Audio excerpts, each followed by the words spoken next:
અહેવાલ મધ્યસ્થ પ્રાથમિક શાળા પીપલોદનું જ્ઞાનવર્ધક સાયન્સ સિટી પ્રવાસ સ્થળ પીપલોદ તારીખ 24 ઓગસ્ટ 2026 બાળકોમાં વિજ્ઞાન પ્રત્યેનો લગાવ વધે અને તેઓ આધુનિક ટેકનોલોજીથી માહિતગાર થાય તે હેતુથી મધ્યસ્થ પ્રાથમિક શાળા પીપલોદ દ્વારા ગત રવિવાર 23 ઓગસ્ટ 2026ના રોજ અમદાવાદ સ્થિત ગુજરાત સાયન્સ સિટીના શૈક્ષણિક પ્રવાસનું ભવ્ય આયોજન કરવામાં આવ્યું હતું। આ પ્રવાસનું આયોજન માત્ર 2 દિવસના ટૂંકા ગાળામાં શાળાના આચાર્ય સાહેબ શ્રી કિશનસિંહના કુશળ માર્ગદર્શન અને સખત મહેનત તથા શાળાના સમગ્ર સ્ટાફના સાથ સહકારથી સફળતાપૂર્વક કરવામાં આવ્યું હતું।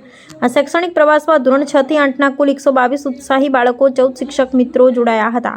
રવિવારની વહેલી સવારે 6 વાગે જ તમામ બાળકોને શાળાએ બોલાવવામાં આવ્યા હતા। બસ થોડી મોડી પડતા સવારે 7 વાગે સૌએ હર્ષોલ્લાસ સાથે શાળાએથી અમદાવાદ જવા માટે પ્રસ્થાન કર્યું।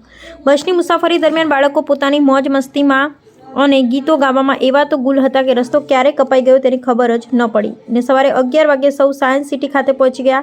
ત્યાં પહોંચ્યા બાદ સૌ પ્રથમ એક ગેલેરીની મુલાકાત લેવામાં આવી। ત્યારબાદ બપોરનું સ્વાદિષ્ટ ભોજન લઈ સૌ ફરી પાછા સાયન્સ સિટીના બાકીના આકર્ષણો જોવા માટે ઉત્સાહભેર નીકળી પડ્યા હતા। આ પ્રવાસનો મુખ્ય ઉદ્દેશ્ય બાળકોને વૈજ્ઞાનિક અને ટેકનોલોજીકલ પ્રગતિથી પ્રત્યક્ષ માહિતગાર કરવાનો હતો। સાયન્સ સિટી ખાતે બાળકોએ વિજ્ઞાન અને ટેકનોલોજીના વિવિધ આધુનિક મોડેલોનું જીવંત નિરીક્ષણ કર્યું હતું।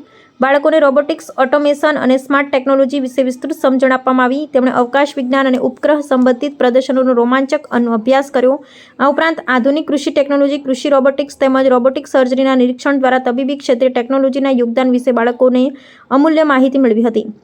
આ નવીનતમ દુનિયાના વિહરતા અને નવું જોતા ક્યાં સાંજના 6 વાગી ગયા તેને કોઈને ખબર જ ન પડી। આખો દિવસ આટલું બધું ચાલ્યા બાદ પણ બાળકોના ચહેરા પરનો ઉત્સાહ જરાય ઓછો થયો ન હતો। સાંજે 6:30 વાગે સાયન્સ સિટીથી પરત ફરવા માટે બસ ઉપડી હતી। રસ્તામાં રાત્રે 9 વાગે સૌએ સાથે મળી રાત્રિ ભોજન લીધું। ત્યારબાદ બાળકો બસમાં ફરી પાછી મોજ મસ્તી કરતા રાત્રે 12 વાગે સહી સલામત શાળાએ પરત ફરી ગયા।